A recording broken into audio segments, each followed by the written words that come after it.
भक्तजनों, आज आप सुने रोबी प्रदोष व्रत कथा। इस बार का रोबी व्रत प्रदोष कथा शुभ माना गया है। इस कथा को सुनने से आपको सारा मनोकामनाएं पूर्ण हो जाएगा। प्राचीन काल में एक गरीब ब्राह्मण हुआ करता था। उस ब्राह्मण की मृत्यु हो गया था।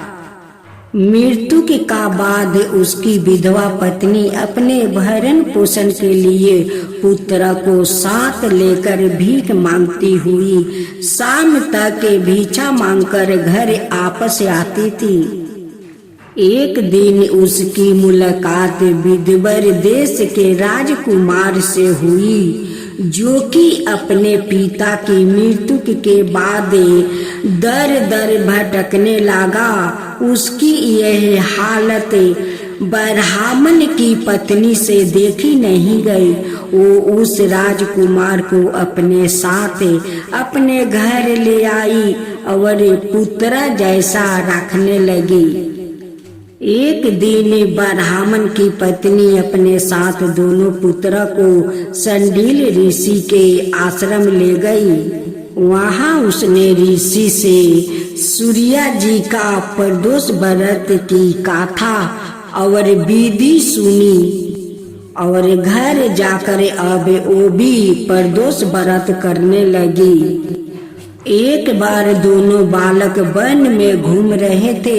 उनमें से ब्राह्मण का बेटा तो घर लौट गया, परंतु राजकुमार वन में ही रह गया।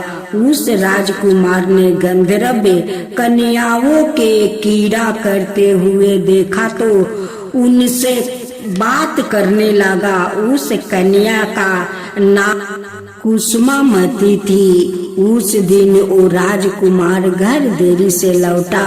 राजकुमार दूसरे दिन फिर से उसी जगह पहुंचा जहां कुसुमावती अपने माता पिता से बात कर रही थी।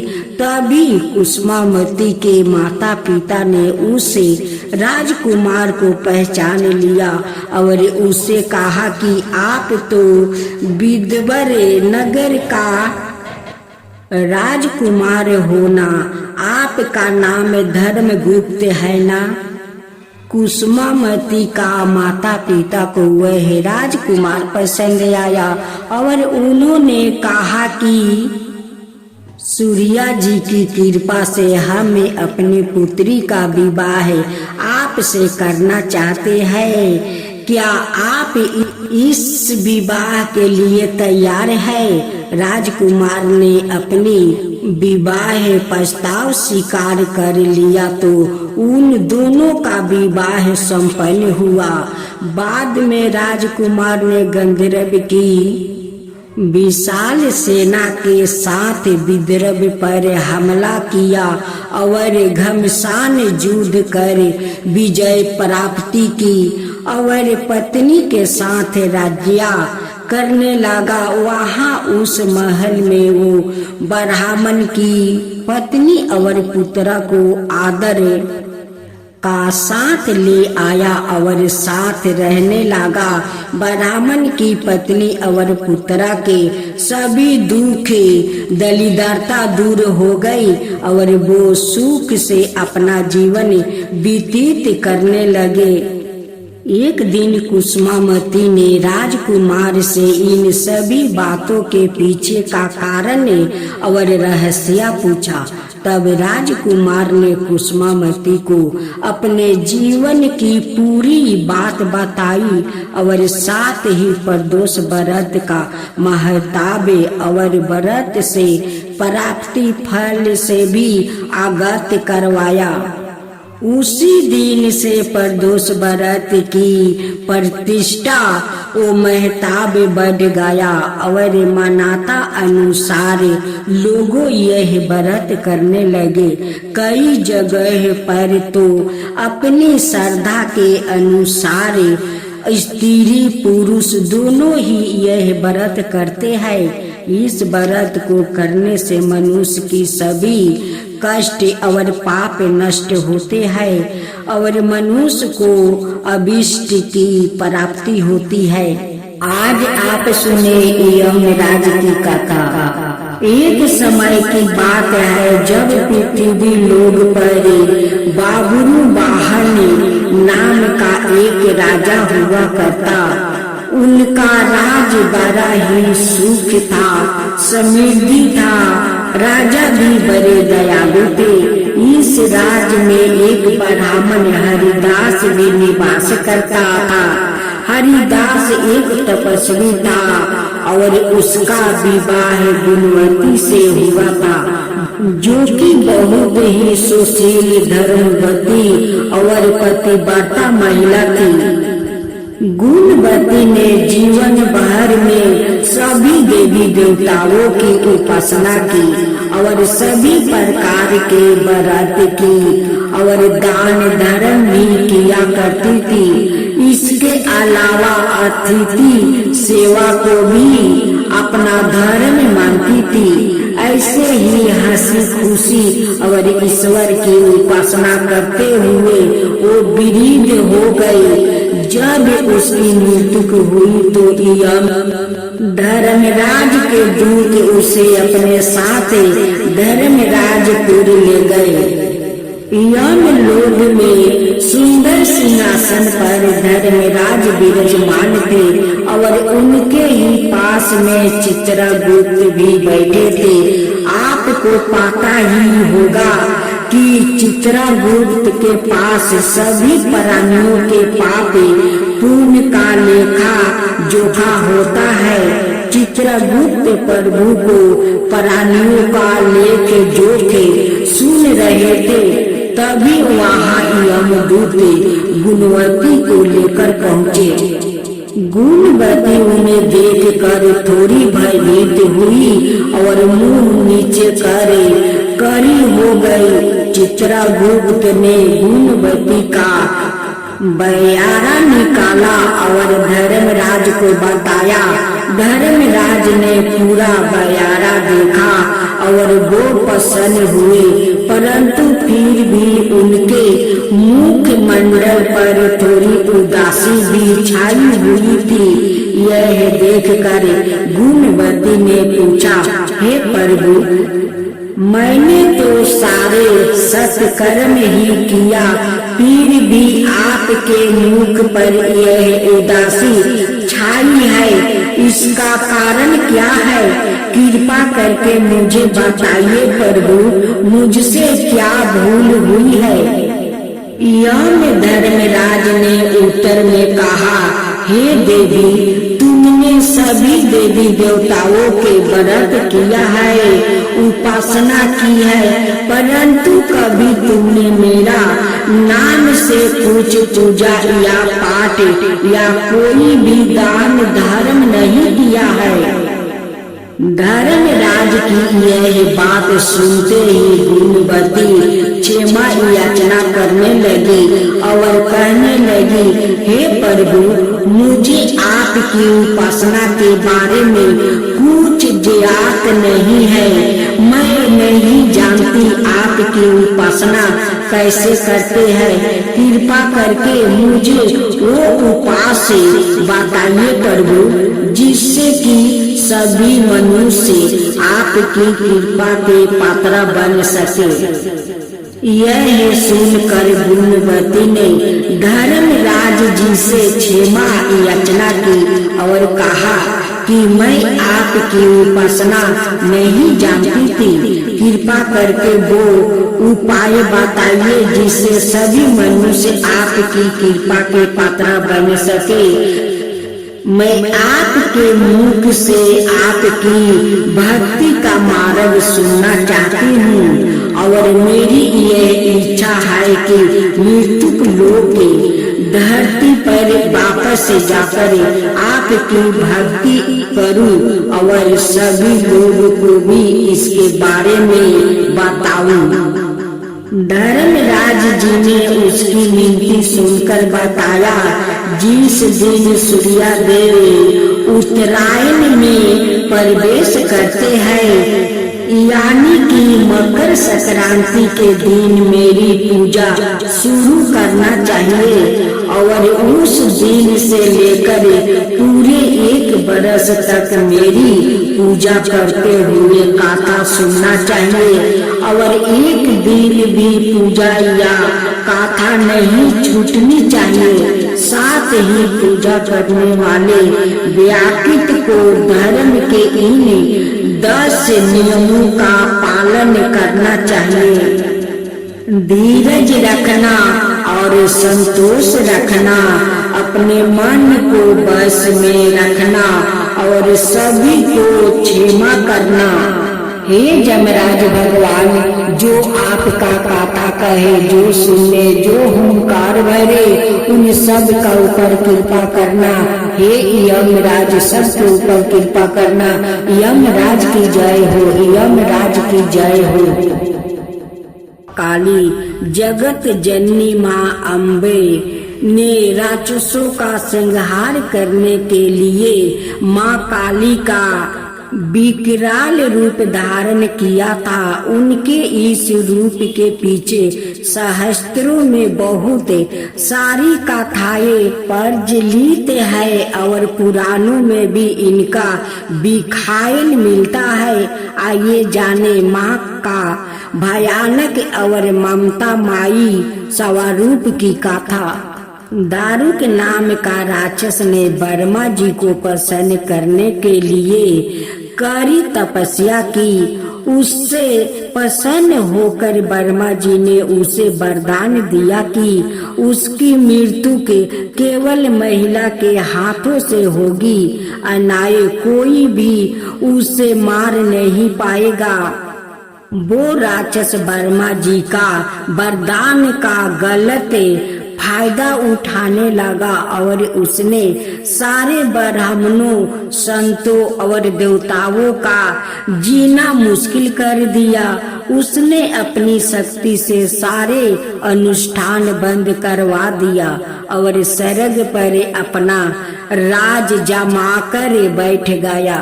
सारे देवता उससे लड़ने गए पर निराश होकर वापसी लौट आए। तब ब्रह्मा जी ने बताया, यह राक्षस सिर्फ किसी स्त्री के हाथों ही मारा जाएगा। सारे देवता मिलकर भगवान शिव का पास मदद की गुहार लगाने पहुँचे। दारुक राक्षस के आतंक के बारे में बताया।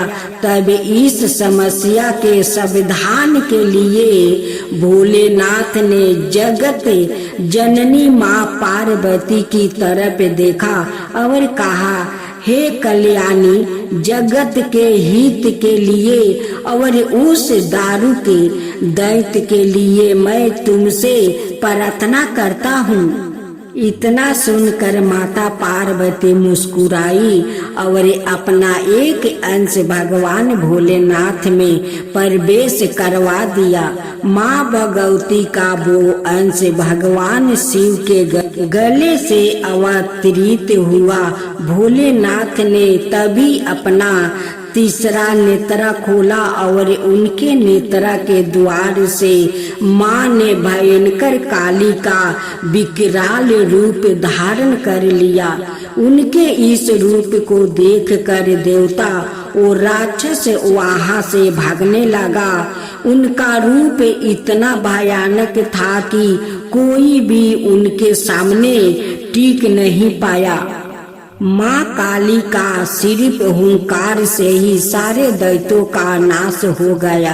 सारे असुर जलकर भस्म हो गया, लेकिन तब भी उनका गुस्सा शांत ना हुआ और उनके क्रोध की अग्नि से सारे लोग जलने लगा। देवताओं ने पुनः भोलेनाथ से मदद मांगी। तब महादेव ने माँ काली के गुस्से को शांत करने के लिए एक बालक का रूप धारण किया। उनके इस रूप को बटुक भैरव भी कहा जाता है और उस बालक के रूप में भोलेनाथ जोर जोर से रोने लगे। उनके रोने की आवाज माँ काली के कानों में पड़ी। माता ने उसे प्यारे से बालकों को अपने गले से लगा लिया और तभी माता वापस से अपने स्वयं रूप में आ गई। एक सोना नाम की लड़की थी। वो छोटे से तुलसी को सींचती और कहती कि हे तुलसी माता, तू सत्य की दाता, मैं तुझे सींचूंगी, तू मुझे सींचना। तेरा सेवा मेरा कोई नहीं अपना। जैसे जैसे तुलसी बड़ी हुई वैसे वैसे सोना भी बड़ी हो गई। हे तुलसी, रहने का घर दे, पहनने को कपड़ा दे, खाने को मीठा मीठा फल दे, 7 झरों का महल दे, चांदी का कपाट दे, चंदन का खाट दे, मखमल का गादा दे, रानी सा राज दे, सोने का जरी लगावल चुनरी दे, हीरा मोती का जेवर दे, कृष्णा जी का बसुरी दे। तुलसी सोना का सब कुछ दे दिया, लेकिन सोना तुलसी से मांगना फिर भी नहीं छोड़ी। तब तुलसी माता यह सुनकर कहने लगी, सोना, तुम्हें तो सब कुछ मिल गया है, अब क्या चाहिए? सोना कहती है कि हे तुलसी, विष्णु भगवान जैसा पति दो, श्री कृष्णा जैसा देवर दो, तुलसी जैसा ननद दो, मुझे लाल सिंदूर दो, मुझे लाल टीप दो, मुझे सजने के लिए सुलहो श्रृंगार दो, पतिव्रता अखंड सौभाग्य आशीर्वाद दो। विष्णु भगवान आते हैं और तुलसी का उदास देखकर कहते हैं, तुलसी, तुम क्यों उदास हो? तुलसी कहती है कि मैं बहुत बड़ी मुसीबत में पड़ गई हूँ। इस लड़की छोटे से मुझे सींचती है और छोटे से सब कुछ मांगती है। अब कहती है कि विष्णु जैसा पति चाहिए, कृष्णा जैसा देवर चाहिए, तुलसी जैसा ननद चाहिए, पतिव्रता अखंड सौभाग्य का आशीर्वाद मांगती है। आप जैसा सोना का पति मैं कहाँ से दूं? कृष्णा जैसे देवर मैं कहाँ से दूं? तुलसी जैसा ननद मैं कहाँ से दूं? विष्णु जी कहते हैं कि तुलसी, तुम चिंता मत करो, सब कुछ हो जाएगा। विष्णु भगवान कहते हैं कि इसमें चिंता के क्या बात है, मैं भी सोना का पति बन जाता हूँ, तुम उनकी ननद बन जाओ। अपना माया से मैं अपना एक और रूप धारण करती हूँ, कृष्णा रूप, वो उनकी देवर बन जाएंगे। माँ तुलसी कहती है कि उसका बाद में क्या होगा प्रभु? सोना का आंगन में एक अग्नि कुंड लगाते हैं। अब विष्णु भगवान सोना के साथ 7 फेरे लेते हैं। 7 फेरे लेते समय सोना का शरीर में उसी अग्नि कुंड का आग पकड़ लेता है। सोना जलकर वही पर भस्म हो जाती है। तुलसी कहती है कि प्रभु, आपका ये कैसा लीला है?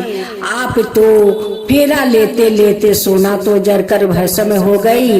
विष्णु भगवान कहने लगे कि हे तुलसी प्रिया, तुम पौधा रहोगी और सोना आपका पौधा में पत्तियां बनकर रहेगी। विष्णु भगवान कहते हैं कि आप दाल पात बनकर रहोगी और आपके साथ सोना फूल और पत्तियां बनकर आपके साथ रहेगी। सोना भी वही अग्नि कुंड में जलकर भस्म हो गई और माँ तुलसी के साथ पत्तियां बनकर उनकी साथ रहने लगी। सोना का प्राण जाकर एक रानी का गर्भ में प्रवेश कर लेती है। उस रानी का कोई संतान नहीं था। रानी तुलसी माता का बहुत बड़ा परम भक्त थी। माँ तुलसी का श्रद्धा पूर्वक वो पूजा पाठ करती थी। कुछ दिन का बाद रानी खूब सुंदर एक लड़की का जन्म देती है। उनकी नामकरण करती है, उनकी नाम सोना रखती है। विष्णु भगवान कहते हैं कि देखो तुलसी, सोना का तो बचपन से कोई नहीं था, आ तुम्हारा कितना श्रद्धा भक्ति से बिलरा सिजती है, आ तुमसे सब कुछ मांगती है। वो भी देखो तुम्हारा जैसे ननद मांगती है, मेरे जैसे पति मांगती है, कृष्णा जैसे देवर मांगती है। उस लिए उनकी इच्छा को मैं पूर्ण किया, आ पूर्ण करते समय वो भस्म हो गई, आ उनकी प्राण उस रानी का गर्भ में जाकर प्रवेश कर ली। अब रानी का घर में तो वो रानी बनकर रहेगी। देखो तुलसी, तुम्हारा भी मन रह गया और उन्हें भी मन रह गया, उनकी माता पिता मिल गया, इससे ज्यादा हम दोनों को क्या खुशी चाहिए। हे विष्णु भगवान, जैसे उस सोना का मन का इच्छा पूरा किया, वैसे ही सबका ऊपर कृपा करना। जय विष्णु भगवान, जय विष्णु भगवान, जय माता तुलसी, जय माता तुलसी। विष्णु भगवान की जय हो, विष्णु भगवान की जय हो। दैत्यराज काल नेमी की कन्या बिंदा का विवाह जलंधर से हुआ। जलंधर महाराक्षस था, अपनी साता के मध्य में चूर हो गया था। उसने माता लक्ष्मी को पाने की कामना से युद्ध किया, परंतु समुद्र से ही उत्पन्न होने के कारण माता लक्ष्मी ने उसे अपना भाई के रूप में स्वीकार किया। वहां से वो पराजित होकर वो देवी पार्वती को पाने की लालसा से कैलाश पर्वत पर गया। भगवान देव शिव का ही रूप धारण कर माता पार्वती के समीप गया, परंतु माँ ने अपने योग बल से उसे तुरंत पहचान लिया और वहां से अंतर ध्यान हो गई। देवी पार्वती ने क्रोध होकर सारा वृत्तांत भगवान विष्णु को सुनाई। जलंधर की पत्नी बिंदा अत्यंत पतिव्रता स्त्री थी। उसी के पतिव्रता धर्म की शक्ति से जलंधर ना तो मारा जाता था और ना ही पराजित होता था। इसलिए जलंधर का नाश करने के लिए बिंदा का पतिव्रता धर्म को भंग करना बहुत आवश्यक था। इसी कारण भगवान विष्णु ऋषि का भेष धारण कर वन में जा पहुँचे, जहाँ बिंदा अकेली बर्मन कर रही थी। भगवान के साथ दो मायावीर राक्षस भी थे, जिन्हें देखकर बिंदा भयभीत हो गई। ऋषि ने बिंदा के सामने पल में दोनों को भस्म कर दिया। उनकी शक्ति देखकर बिंदा ने कैलाश पर्वत पर महादेव के साथ युद्ध कर रही थी। अपने पति जलंधर का बारे में पूछा। ऋषि ने अपने माया जाल से दो बांदर प्रकट किया। एक बांदर के हाथ में जलंधर का सिर था और दूसरे के हाथ में धड़ था। अपने पति की यह दशा देखकर बिंदा मूर्छित होकर गिर पड़ी। होश में आने पर उन्होंने ऋषि रूपी भगवान से विनती की कि वो उसके पति को जीवित करे। भगवान ने अपनी माया से पूर्ण जलंधर का सिर धड़ से जोड़ दिया, परंतु सवाए भी वो उसी शरीर में प्रवेश कर गया। बिंदा को इस छल का तनिक भी आभास नहीं हुआ। जलंधर बने भगवान का साथ बिंदा पतिव्रता का व्यवहार करने लगी, जिससे उसका सतीव्रता भंग हो गया। ऐसे होते ही बिंदा का पति जलंधर युद्ध में हार गया। इसे सारी लीला का जब बिंदा को पता चला तो उसने क्रोध होकर भगवान विष्णु को हृदय हीन शिला होने का श्राप दे दिया अपने भक्त के श्राप को भगवान विष्णु ने स्वीकार किया और शालिग्राम पत्थर बन गए। सृष्टि के पालनकर्ता के पत्थर बन जाने से ब्रह्मांड में अंश तुलन की स्थिति हो गई। यह देख कर सभी देवी देवताओं ने बिंदा से प्रार्थना किया कि ओ भगवान विष्णु को श्राप से मुक्त कर दे। बिंदा ने भगवान विष्णु को श्राप मुक्त कर सवाए आत्मदाह कर लिया। जहाँ बिंदा भस्म हुई वहाँ तुलसी का पौधा उगा। भगवान विष्णु ने बिंदा से कहा, हे बिंदा, तुम अपने सतीव्रता के कारण मुझे लक्ष्मी से भी अधिक प्रिय हो गई हो। अब तुम तुलसी का रूप में सदा मेरे साथ रहोगी। तब से हर साल कार्तिक महीने का देवउठानी एकादशी का दिन तुलसी विवाह के रूप में मनाया जाता है। जो मनुष्य भी मेरे शालिग्राम रूप के साथ तुलसी का विवाह कराएंगे उसे इस लोक और परलोक में विपुल यश प्राप्त होगा। उसी दैत्य जलंधर की यह भूमि जलंधर नाम से विख्यात है। माँ तुलसी की जय हो, माँ तुलसी की जय हो, विष्णु भगवान की जय हो, विष्णु भगवान की जय हो।